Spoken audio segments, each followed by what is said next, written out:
우리 옆 사람의 눈을 바라보면서 인사할 때 기도와 믿음으로 승리합시다. 한번 인사하겠습니다.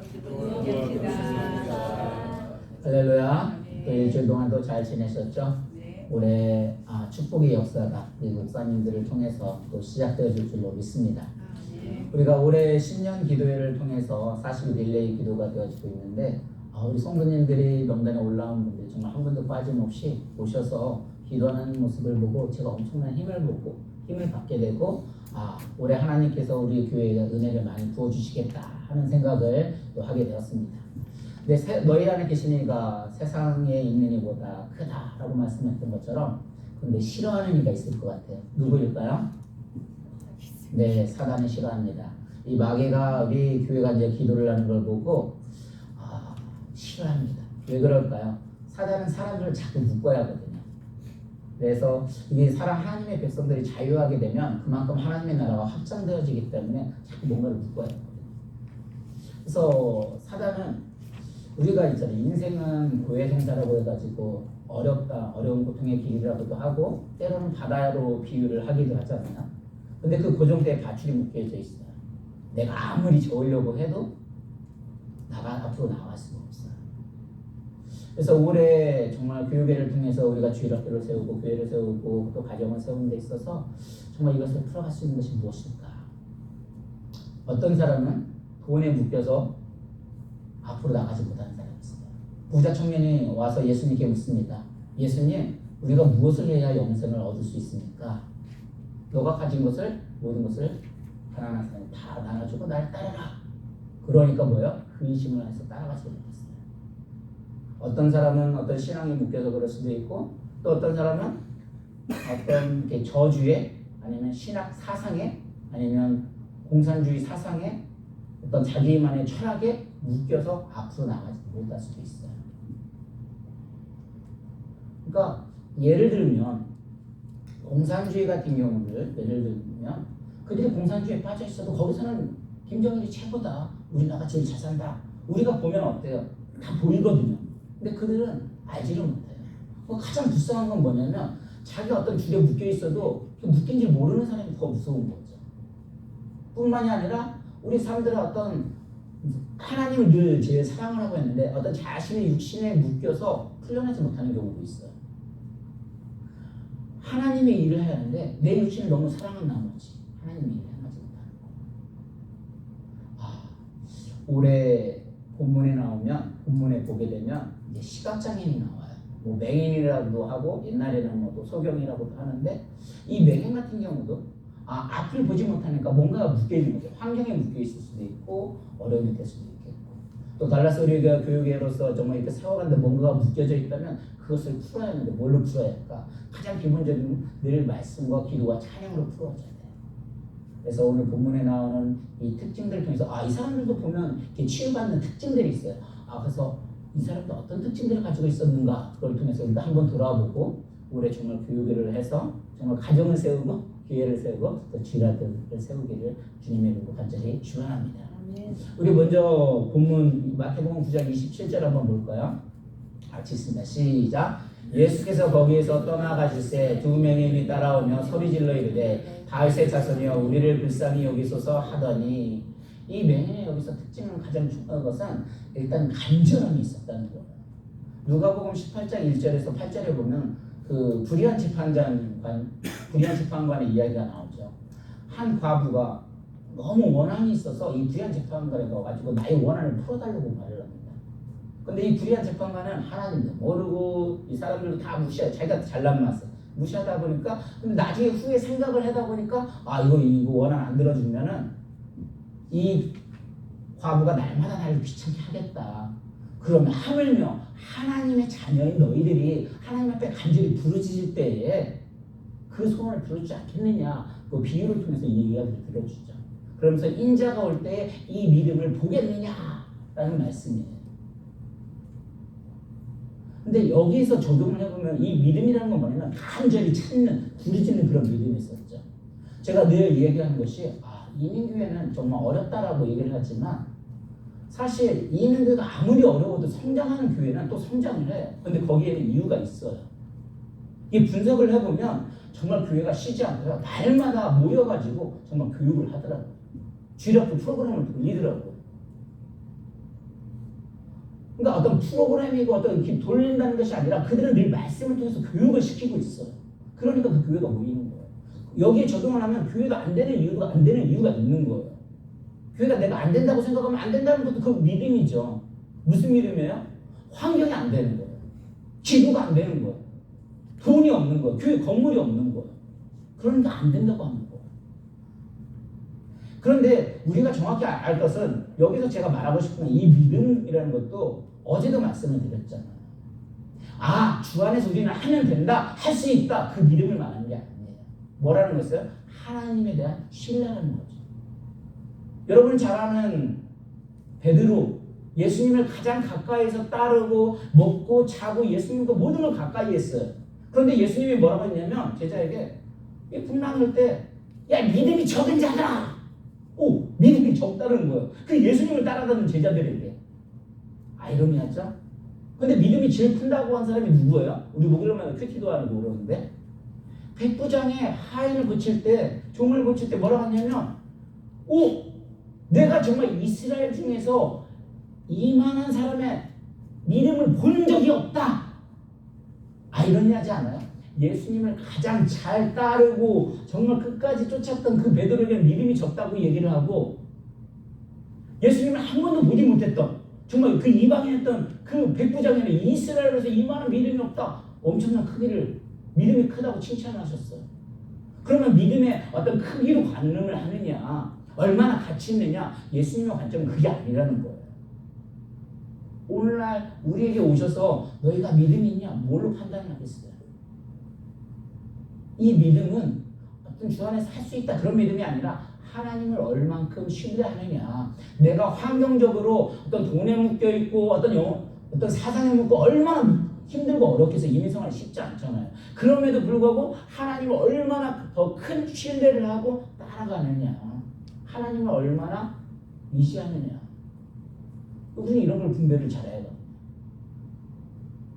그래서 올해 이 맹인처럼 이 예수님을 따라갈 때는, 예수님을 쫓을 때는 얼마나 다급을 했으면 불쌍히 예수님이시여 나를 불쌍히 오셨어서 얼마나 소리를 질렀겠어요. 물속에 빠진다 급해 죽겠는데, 정말 간절한데 그렇게 안 부르지입니다. 저는 올해 40일 릴레이 기도를 통해서 정말 여러분이 이 하나님을 만났으면 좋겠어요. 나의 마음에 정말 간절함이 있었으면 좋겠어요. 애틋함이 있어야 되고, 그걸 통해서 또 하나님이 여러분을 어루만져 주시고, 아까 말씀대로 이 기도를 통하면 사단의 역사는 더 싫어하고 더 시험이 될 수도 있어요. 더 부장하셔서 올해 또 믿음의 진보를 이루고 또 하나님의 말씀으로 성장할 수 있는 또 저와 여러분이 되기를 주의를 간절히 축원합니다. 계속해서 보면 두 번째는 뭐냐면 본문 27절을 다시 한번 볼까요? 예수께서 거기에 떠나가실 때 두 맹인이 따라오며, 이 지금 맹인은 시각장애인이에요. 근데 예수님 거기 떠나가실 때 두 맹인이 따라왔다. 이게 예수님을 따라간다는 게 정상인들도 사실 쉽지가 않거든요. 근데 지금 앞에 보이지 않는 사람이 지금 예수님을 따라가고 있어요. 심지어 타복음서는 뭐라고 했냐면 다윗의 자손이여 우리를 불쌍히 여기소서 말을 할 때 오히려 방해까지 했다고 했어요. 이게 정상인들도 예수님을 따라가는 건 쉽지 않은데 지금 예수님이 어디 있어? 예수님을 따라가려고 해도 적어도 두 가지 이상은 해야 돼요. 뭐를 해야 될까요? 예수님의 목소리를 유심히 들었어야 돼요. 그러니까 내가 보이지 않으니까, 보지를 못하니까, 환경에 눈이 갈려져 있으니까 어떻게 해야 돼요? 예수님이 앞에 있나? 뒤에 있나? 예수님 못 보셨어요? 예수님을 늘 가까이 따라서 예수님 그 소리를 들어야만 이 소리를 따라갈 수 있는 거거든요. 여러분 상상해보세요. 지금 들리지도 않는 상황인데, 보지도 못하는 사람인데 어떻게 따라가겠어요? 예수님의 소리에 늘 귀를 기울이고 해야만이 그런 방해물을 뚫고 따라갈 수가 있었어요. 두 번째 뭐가 있었을까요? 예수님과 아까 말대로 말씀에도 귀를 기울였지만 아까하고는 또 반대로 예수님과 늘 가까이 있어야 했다는 거예요. 그러니까 예수님의 제자로 해서 믿음이 크다고는 말하지 않았지만 예수님과 가까이 가는 건 매우 중요한 거예요. 왜냐하면 그게 마음, 각오, 결단의 자세거든요. 예전에 부흥 강사님들이 뭐라 했냐면 야! 앞자리는 금자리야. 가운데 자리는 은자리야. 뒤에는 똥자리야. 사실 그 자리에 그 운동이 어디에 있어요? 그 마음의 각오와 결단의 문제 아니겠어요? 공부 잘하는 사람들이야 물론 공부 머리로 하기 때문에 뭐 어느 정도 있었지만 공부 자기가 하고자 할 때는 뭐예요? 앞으로 오거든요. 그 열정이거든요. 저도 이미 목회자라고 해도 늘 앞에 있을 때는 그래도 이게 그 열정이 따라오는데 뒤로 갈 때는 자신이 없을 때 와 몸이 피곤하고 저럴 때는 왠지 뒤로 슬슬 도망가고 싶거든요. 예수님을 따라가자 할 때는 이렇게 앞으로 나오셔야 됩니다. 그리고 보면 예수님을 따를 때도 예수님 제자들을 부를 때도 어떻게 했냐면 처음에 제자들부터 한 10명 불렀다가 12명 불렀다가 산에 올라갈 때요. 그 다음에 3명 남았다가 끝까지 남은 사람은 결국 누구예요? 베드로 혼자 남았거든요. 그러니까 가장 예수님 어떤 어렵고 힘들다고 말하고 믿음이 가장 적은 자라고 했지만 그래도 예수님을 가장 가까이 했던 사람이 베드로서 수제자가 되어졌거든요. 그래서 이 소경의 믿음은 다른 게 아니라 정말 인내하는 믿음이었었어요. 와 예수님 어떻게 따라가? 그럼에도 불구하고 그걸 인내하면서 끝까지 따라가는 믿음. 교회도 성장하는데 절대 한 번에 세워지지 않아요. 모든 것들을 승리하는 것은 절대 한 번에 되어질 수 없습니다. 하나하나 채우채우 밟아야 되더라고요. 그래서 저와 여러분들은 이런 어떤 인내의 믿음이 있을 때 아까도 말씀드렸는데 이 믿음은 내 믿음이 아니에요. 그 인내의 믿음이 있을 때 우리 앞을 막는 장애물이 막론하고 또 예수님을 따라가게 될 줄로 믿습니다. 계속해서 보면은 여기서도 뭐라 했냐면 예수께서 기어 떠나실 때 2명이 따라 소리질러 이르되 다윗의 자손이여 우리를 불쌍히 여기소서 하더니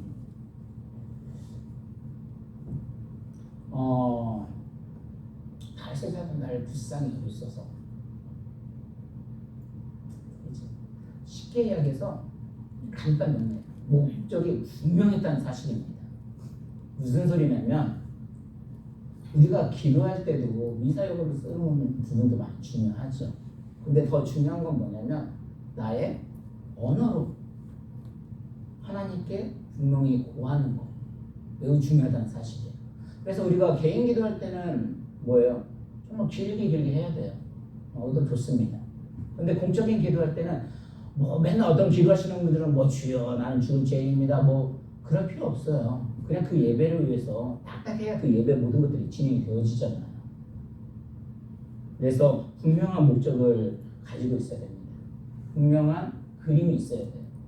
제가 정말 두려울 때가 뭐냐면 늘 새해가 되면 정말 기도하는 가운데 내년 목표를 세워야 돼요.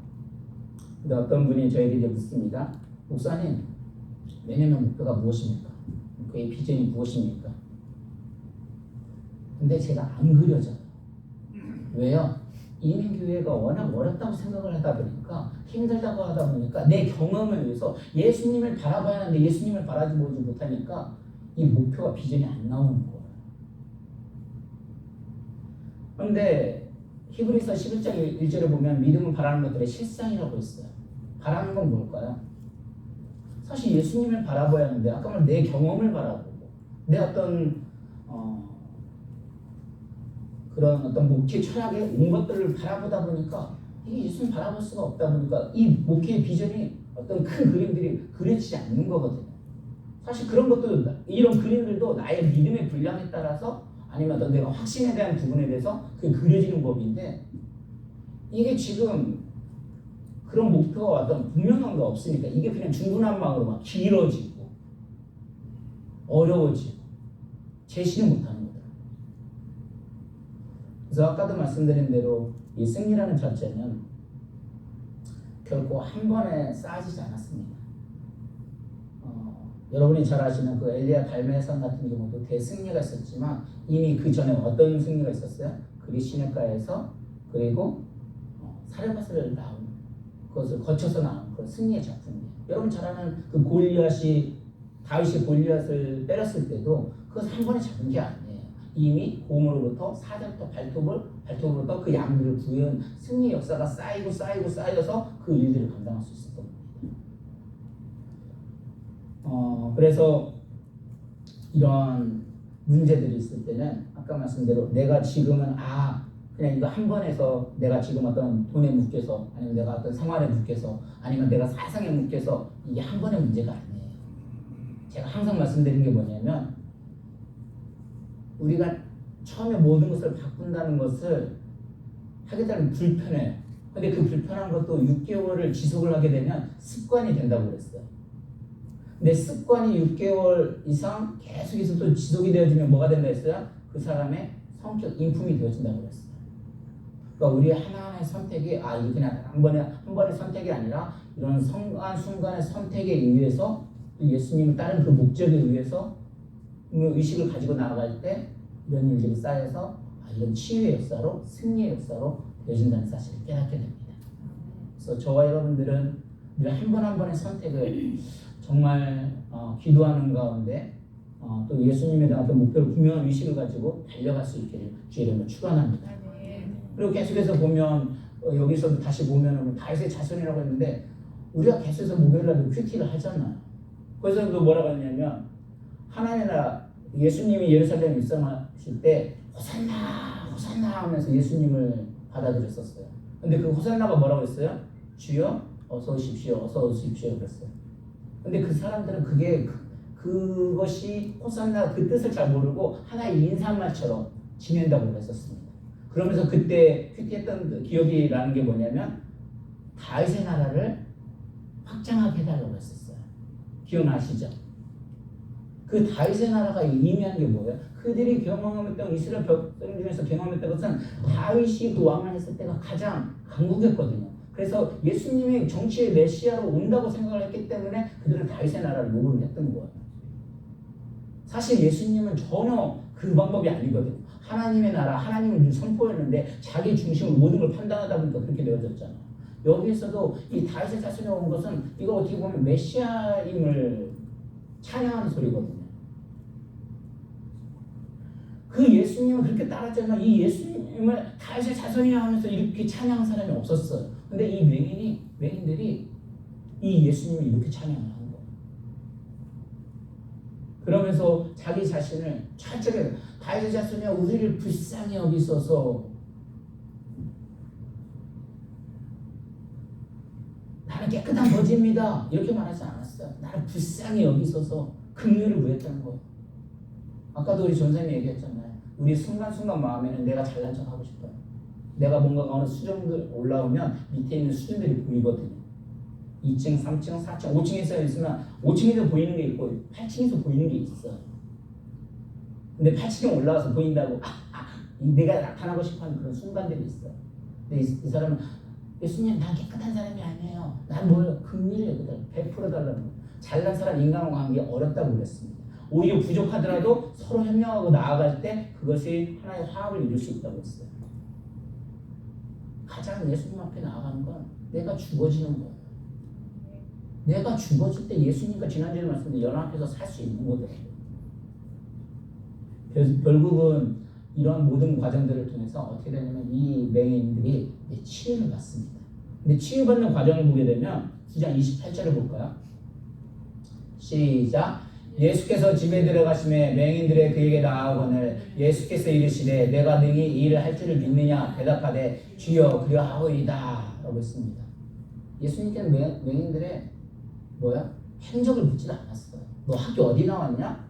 목사님 서울대 나오셨어요? 우리 목사님 목회 몇 년 하셨어요? 아이고 목사님 자제했어요? 전혀 그런 거 다 묻지 않았어요. 전혀 관심이 없어요. 믿음이 있느냐? 내가 능히 일할 줄 믿느냐? 오직 믿음에 대해서만 물어보셨어요. 그러니까 주여 그러하다 라고 말씀하셨어요. 주님께서 믿느냐고 하실 때 예 믿습니다. 주님이 하실 수 있습니다. 이 고백만 나온다면 엄청난 일이 이루어지는 거예요. 어떤 사람은 그래서 믿음을 두레박으로 표현하기도 하더라고요. 두레박은 뭐예요?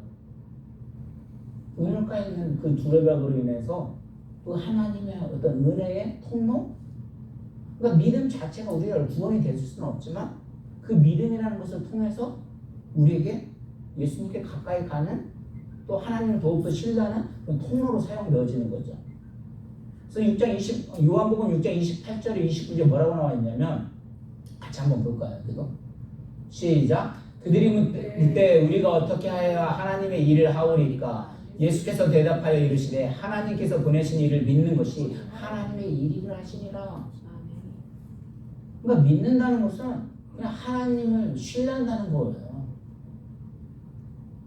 하나님이 알아서 하니까 하나님 나의 모든 걸 다 하니까 그냥 그만 있었던 게 아니에요. 이 맹인이 그럼에도 불구하고 그냥 죽치고 있었던 것이 아니라 할 줄 믿습니까? 하니까 주님 하실 줄 믿습니다. 그러면서 뛰쳐나가잖아요. 즉각적으로 행동을 보여주잖아요. 순종을 하며 나아가잖아요. 그럴 때 이게 치유가 되어지거든요. 그러니까 결론적으로 이 소경의 특징은 아주 즉각적으로 아멘 했다는 거예요. 믿느냐? 아멘. 그래서 어제 서정훈 목사님 그런 말씀을 하시더라고요. 원래 운동하는 사람들은 근성이 있어야 한다. 끈기가 있어야 한다. 아까 말씀대로 예수님께서 베드로를 불렀을 때는 성경적으로는 절대적인 예수님의 주권이에요. 그런데 인간적인 측면에서 조금 바라본다면 왜 예수님이 베드로를 부르셨을까? 언제 부르셨어요? 밖에 갈릴 그 바닷가에서 그물을 잡을 때 불렀는데 거기서 뭐라고 하면 밤새도록 그물질을 했는데 고기를 한 마리도 못 잡았어요. 여러분 밤새도록 그물질을 했는데 자, 그물을 던졌을 때 물고기가 많이 잡혔을 때가 쉬울까요? 아니면 그물을 던졌는데 물고기 한 마리도 잡지 못했을 때가 쉬울까요? 어느 게 쉬울 것 같아요? 이 물고기 잡혔을 때는 훨씬 쉬워요. 근데 고기를 한 마리도 잡지 못했는데 그걸 또 던진다 밤새도록 그 기질이 있었다고 봅니다. 이 소경도 끝까지 예수님을 그런 어떤 환경에 의해도 불구하고 예수님을 끝까지 따라가고 어떤 모든 환경에 묶여져 있었지만 그래도 예수님의 손을 기울이고 정말 목적의식, 내가 분명히 나아야겠다는 그 희망을 가지고 나아갔을 때 예수님이 치유를 해주셨어요. 그리고 즉각 순종을 했어요. 이 베드로는 어떻게 불렀어요? 그 예수님이 날 따라라 그러니까 어떻게 했어요? 그물을 버려두고 즉시 예수님을 따랐어요. 그래서 기도로 일단 이 식사를 바꿨다. 그래서 저는 이 40일 기도가 우리 권사님 말씀하신 대로 올해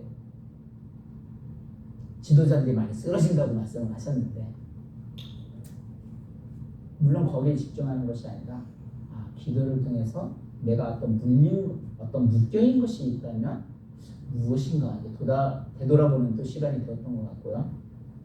그리고 이렇게 기도할 때에 사도 바울도 그 감옥에 갇혔을 때 기도했을 때 하늘과 땅의 모든 지진이 울려서 풀려나는 것처럼 우리가 기도할 때 이렇게 풀릴 수 있구나 라는 생각을 하게 되었습니다. 그래서 올해 40일 기도가 벌써 중반이 넘어서고 있어요. 그럼에도 불구하고 내 아이의 마음에 또 달라스 교회를 사랑하는 마음으로 아니면 다른 환경 가운데 또 도전해서 함께 기도하고자 하는 마음들이 있으시다면 계속해서 업그레이드 해주시고 함께 기도하면서 분명히 사단은 더 싫어하고 어려워할 겁니다. 그럼에도 불구하고 승리할 수 있는 또 저와 여러분이 되기를 오늘도 주님의 이름으로 간절히 축원합니다. 우리 이 시간 함께 기도하겠습니다. 기도할 때